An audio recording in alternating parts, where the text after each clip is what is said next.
Nous allons maintenant écouter notre Dieu par la méditation sur le texte d'Ésaïe, chapitre 2, du verset 1 à 5. Écoutons la parole de Dieu. Prophétie d'Ésaïe, fils d'Amos, sur Juda et Jérusalem. Il arrive dans la suite des temps que la montagne de la maison de l'Éternel sera fondée sur le sommet des montagnes, qu'elle s'élèvera par-dessus les collines et que toutes les nations y afflueront. Des peuples s'y rendront en foule et diront « Venez et montons à la montagne de l'Éternel, à la maison du Dieu de Jacob, afin qu'il nous enseigne ses voies et que nous marchions dans des sentiers. Car de Sion sortira la loi, et de Jérusalem la parole de l'Éternel. Il sera le juge des nations, l'arbitre d'un grand nombre de peuples. De leurs glaives, ils forgeront des royaux, et de leurs lances des serpes. Une nation ne tirera plus l'épée contre une autre, et l'on n'apprendra plus la guerre. Maison de Jacob, venez, et marchons à la lumière de l'Éternel. Prions. Notre Dieu, nous voulons t'écouter ce matin. Nous avons attendu une semaine pour être là parmi des frères et sœurs, unis en tant que famille, en tant que corps, pour nous ressourcer. Bénis-nous, Seigneur, aie miséricorde de nous et parle-nous ce matin. Par le Saint-Esprit, nous voulons comprendre tes paroles. Et moi, Seigneur, en tant que prédicateur, aie miséricorde de moi aussi, afin que j'accomplisse cette tâche avec fidélité. C'est au nom de Christ que nous te prions. Amen. Le livre du prophète Ésaïe s'ouvre à Jérusalem, à une époque difficile, charnière, les dernières décennies du royaume indépendant d'Israël. Dans ces contextes troublés, Ésaïe essaye de transmettre un message fort au nom de Dieu, aux dirigeants de Jérusalem et de Juda. Nous pouvons trouver cela au début de son livre. Son message est sans détour, à cause de leur corruption, de leur idolâtrie, de leur infidélité à l'alliance divine. Un jugement inévitable les attend. Ésaïe les avertit de la gravité. Si le peuple persiste dans la rébellion et continue d'opprimer les plus vulnérables, Dieu se servira des autres empires, comme l'Assyrie, comme Babylone, pour frapper Jérusalem, pour frapper Juda. Mais ce message de jugement ne vient pas sans un rayon d'espérance, car Ésaïe est habité par une conviction profonde. Dieu accomplira toutes choses, toutes ses promesses, les promesses de l'Alliance sur ce peuple. Ésaïe va annoncer un roi issu de la lignée de David. Ce roi qui a été promis à David lui-même. Cette promesse aussi qui va être accomplie, c'est la bénédiction de Dieu du salut. Et au lieu de bénir seulement Juda et Israël, Dieu va bénir toutes les nations, comme une promesse qui a été faite à Abraham. C'est cette espérance vivante qu'anime Ésaïe, qui lui donne la force de dénoncer sans relâche la corruption et l'idolâtrie du peuple de Dieu. Imaginez combien il est difficile de dire à son propre peuple « Dieu va vous juger ». Mais Ésaïe le faisait, mais en lui, il avait cette espérance. Ésaïe annonce un double message, le jugement certes, mais aussi la paix. Le shalom de Dieu, le shalom est bien plus que la paix, comme on est de coutume de traduire comme ça, mais c'est l'équilibre d'un peuple. C'est shalom destiné à Jérusalem et à Juda. Toutefois, cette paix ne dépend pas de la pureté du peuple. Il est déjà trop tard, on connaît l'histoire. Le peuple de Juda va être exilé, ils seront envahis par Babylone. Dieu est entré, ce peuple est déjà entré dans le jugement, car leur mode de vie en lui-même témoigne dans l'éloignement profond de la volonté de Dieu. À ce stade, il ne reste au peuple qu'une seule chose à faire. Après entendre la prophétie d'Ésaïe, il faut demander pardon et attendre. Demander pardon et attendre. Attendre, oui, mais avec foi, car Ésaïe proclame que dans la suite des temps, c'est-à-dire au moment choisi par Dieu, au temps de Dieu, il interviendra. Il viendra sauver son peuple à travers un roi promis, non seulement pour Jérusalem et Juda, mais maintenant pour toutes les nations, comme dit le texte. Et avec des images puissantes, Ésaïe annonce cette manifestation divine de l'avenir. Et nous pouvons constater 4 éléments ici. D'abord, l'adoration. Un peuple qui va adorer Dieu. Le prophète Ésaïe utilise cette image de montagne. Montagne, dans tous les récits religieux, la plupart des récits religieux, signifie les moments de rencontre avec une divinité, les moments d'adoration. Donc ce qu'Ésaïe est en train de dire, quand Dieu viendra sauver son peuple, il y aura l'adoration. Mais l'adoration pas seulement de Jérusalem, de Juda, mais de toutes les nations. Et les nations seront unies. Comme dit le texte, des peuples s'y renderont en foule et diront « Venez et montons à la montagne de l'Éternel ». Toutes les nations pourront adorer le Dieu d'Israël. Cette promesse aussi qui était un roi, comme dit le texte, car de Sion sortira la loi, et de Jérusalem la parole de l'Éternel. Et évidemment, cette promesse qui comprenait le changement de vie. Les peuples qui avant faisaient la guerre, de leurs glaives, ils forgeront des hoyaux, et de leurs lances des serpes. Au lieu de faire la guerre, ils allaient bâtir. Vous voyez la différence? On va brûler tous les instruments de guerre pour refaire des instruments pour cultiver la terre. Après savoir ce qui se passera, les peuples ne peuvent pas faire autre chose si ce n'est que croire et attendre ce temps de Dieu.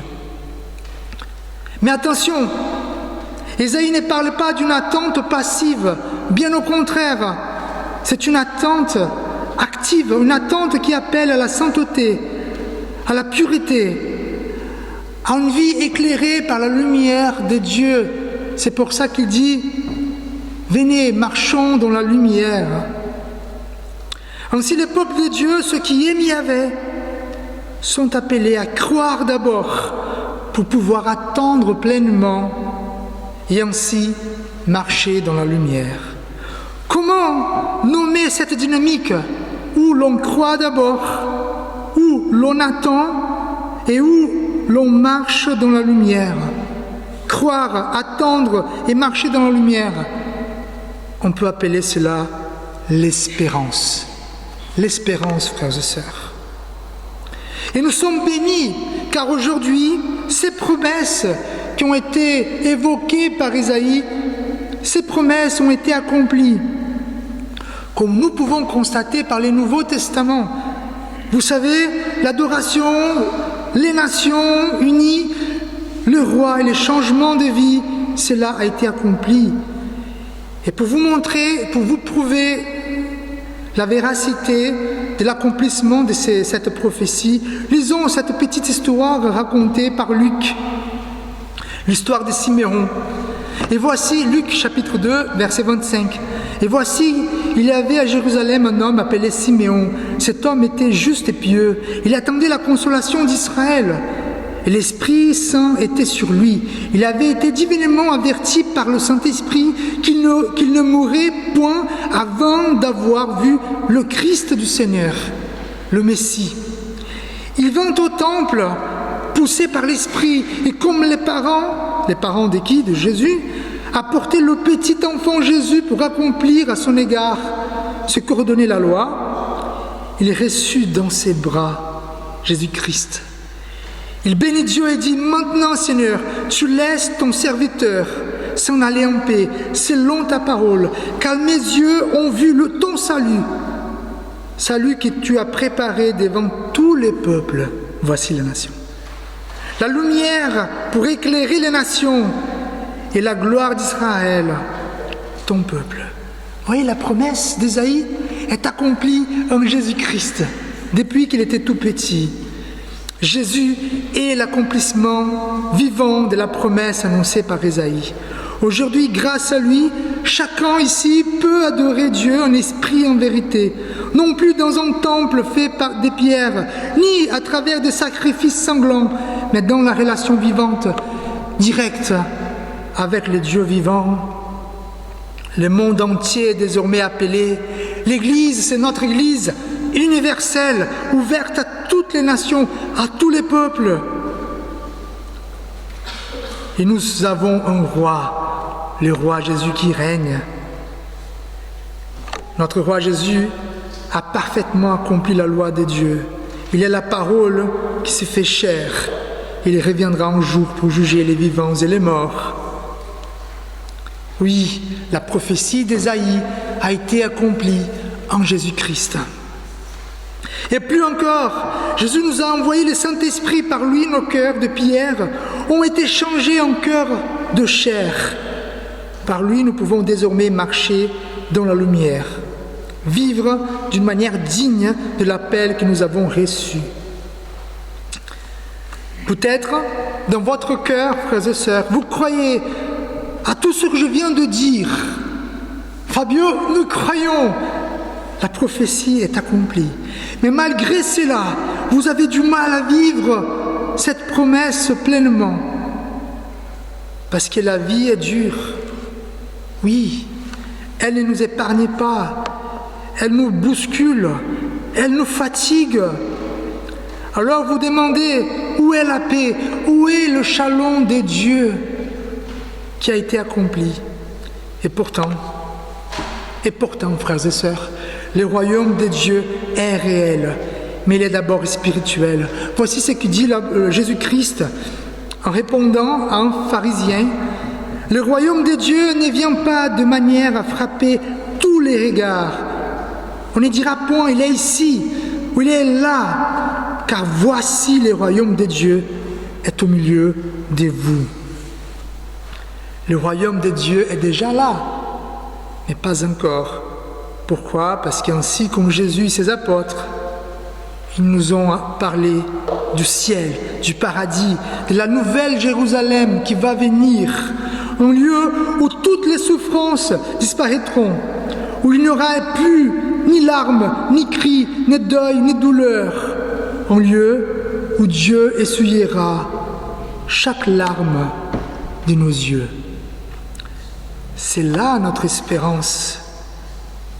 C'est vers cette promesse que nous marchons avec foi, pas à pas. Si d'un côté, frères et sœurs, nous avons vu Jésus-Christ, nous avons reçu cette promesse, nous avons vu l'accomplissement.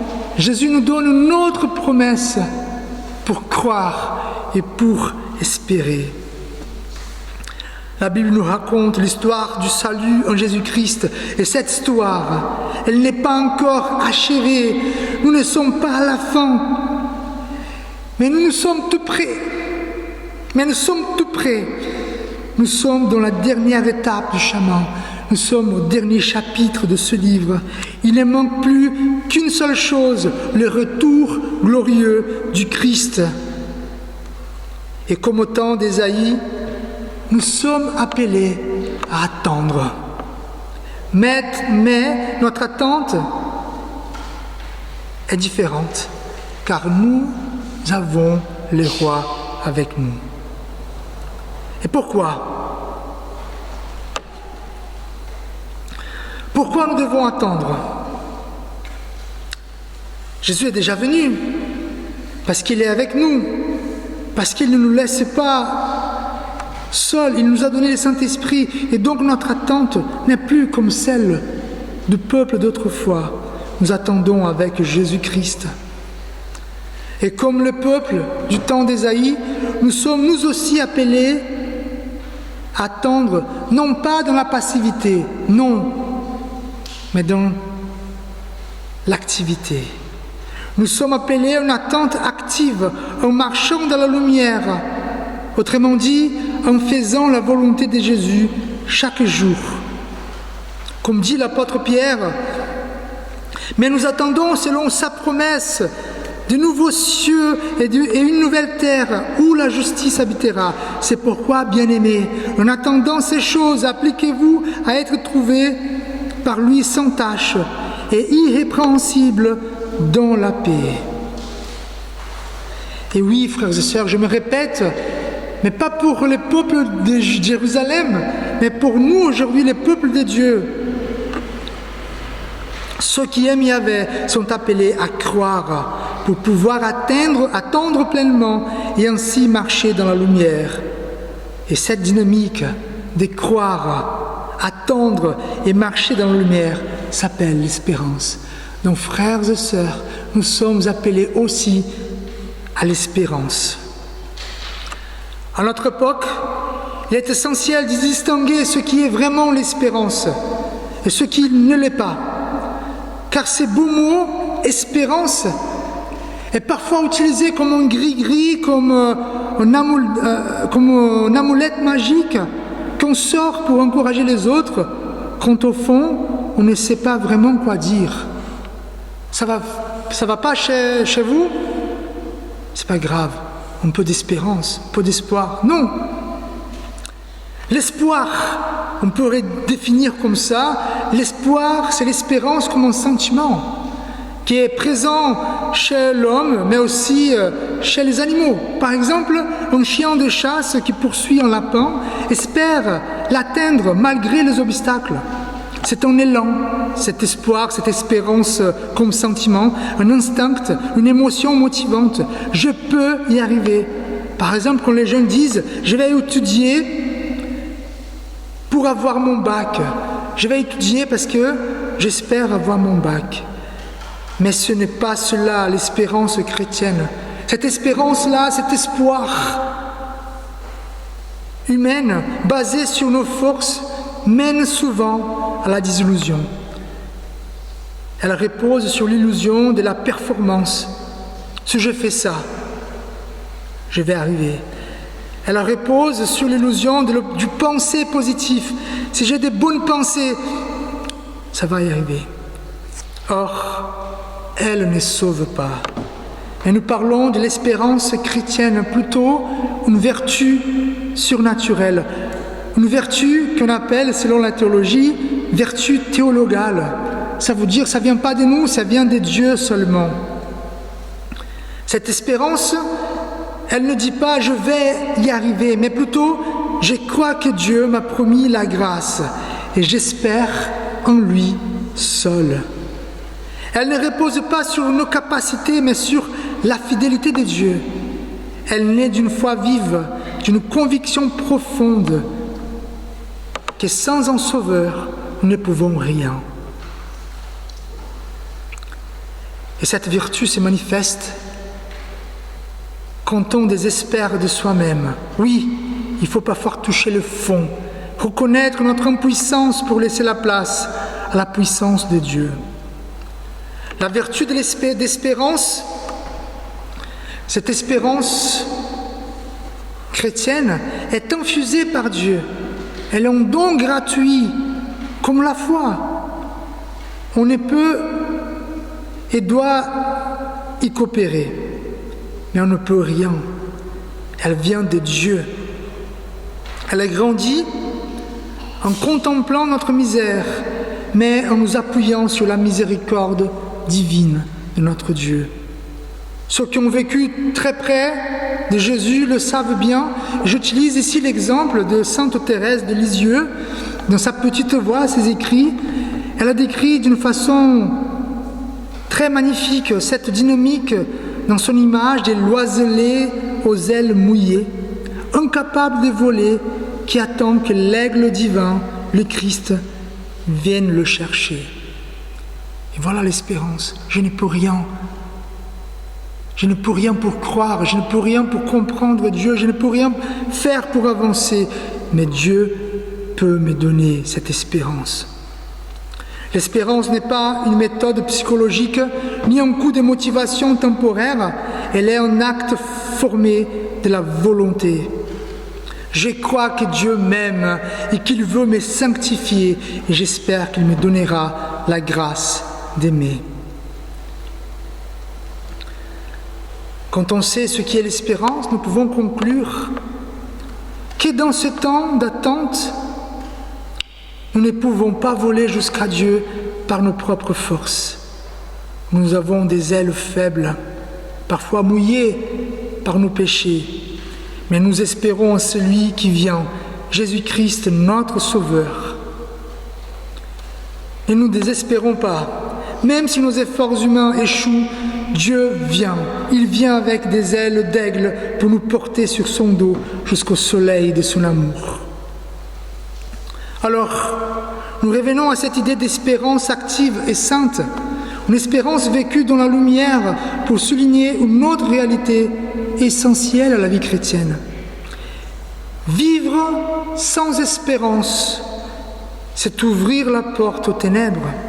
Autrement dit, lorsque nous perdons l'espérance, nous devons plus vulnérables à nous éloigner de la lumière, à nous éloigner de la volonté de Dieu, et ainsi à pécher contre lui, contre notre prochain. Comme dit Ésaïe au chapitre 40, ceux qui comptent sur l'Éternel renouvellent leur force. Ils prennent leur envol comme les aigles, ils courent sans s'épuiser, ils marchent sans se fatiguer. Frères et sœurs, si on croit, si on espère, nous serons remplis de force pour être saints. Mais si nous vivons sans espérance, nous perdons ces forces. Oui, ceux qui espèrent, qui font confiance, qui croient, se fortifieront pour avancer. Car voici ce que je veux dire, frères et sœurs, sans l'espérance comme vertu, la marche chrétienne devient plus difficile. Il peut nous arriver de ne pas douter que nous aimons Dieu et que Jésus est dans notre cœur.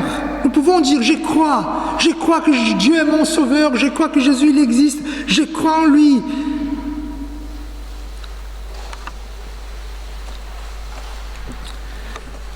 Mais on se pose la question, pourquoi je pêche? Pourquoi nous tombons encore? Pourquoi nous nous aventurons loin de la lumière? Et souvent, c'est parce que quelque part, dans un recoin de notre cœur, nous avons perdu l'espérance. L'espérance en Dieu, l'espérance en Jésus, l'espérance en l'avenir.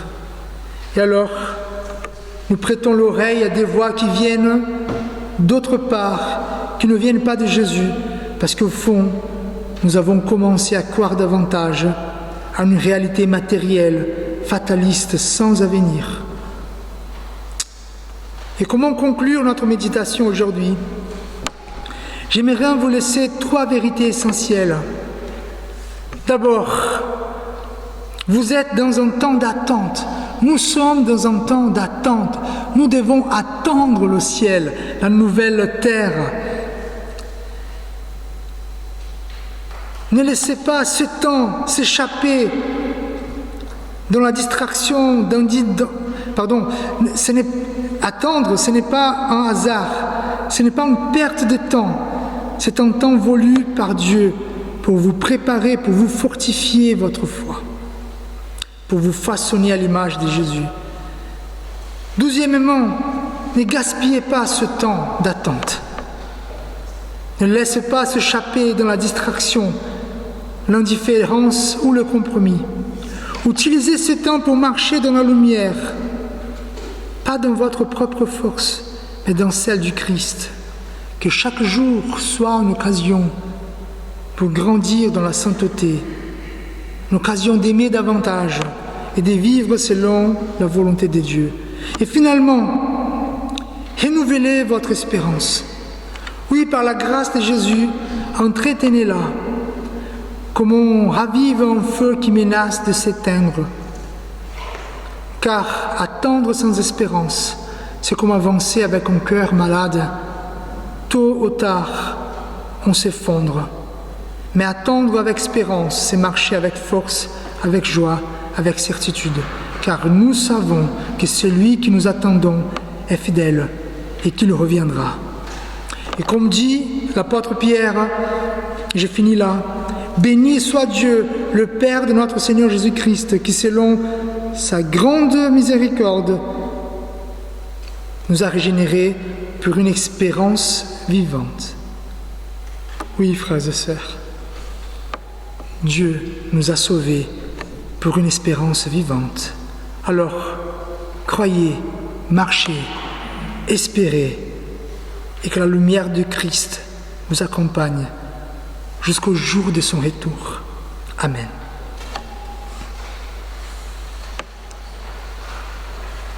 Père éternel, nous n'avons pas le pouvoir de produire cette espérance, cette vertu, mais Seigneur, nous pouvons prier afin que tu la fasses grandir en nous. Donnez-nous l'espérance qui vient de toi, afin que nous puissions attendre la venue de ton Fils, plein de force. Bénis son peuple, Seigneur, ton peuple. Au nom de Christ. Amen.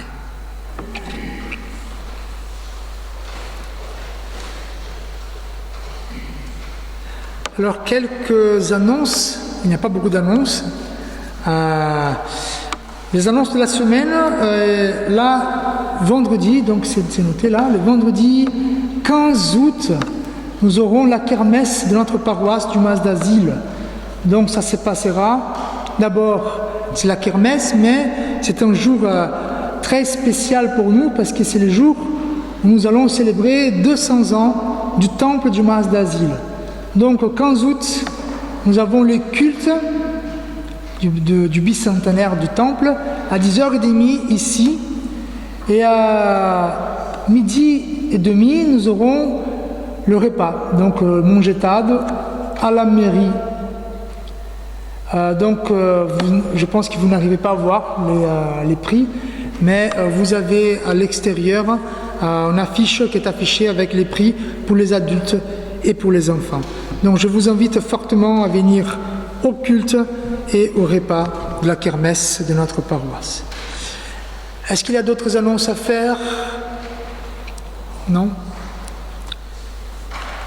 Je vous invite à la prière. Prions. Notre Dieu, notre Père, nous prions afin que tes mains soient ouvertes pour nous, afin de nous bénir. Seigneur, ton Église qui vit ici-bas, on a besoin de ta grâce, de ton regard, de ta miséricorde. Viens, Seigneur, exauce nos prières et fortifie ton Église. Nous prions aussi pour nos frères et sœurs, nos amis, ceux que nous ne connaissons pas, ceux qui souffrent, ceux qui sont en détresse et qui ont besoin de toi, Seigneur. Ont besoin d'abord de calmer leur souffrance maintenant, mais aussi de calmer leur souffrance spirituelle. Toi, Seigneur, viens à leur aide. Et nous aussi, nous pouvons être attentifs à ceux qui souffrent autour de nous. Bénis, Seigneur, les enfants, des adolescents, afin qu'ils soient protégés de toutes les influences du malin, qu'ils puissent grandir dans la paix sage et grandir aussi dans l'amour qu'ils ont pour toi. Seigneur, tes enfants y prient, et ensemble nous voulons prier la prière que Jésus nous a apprise.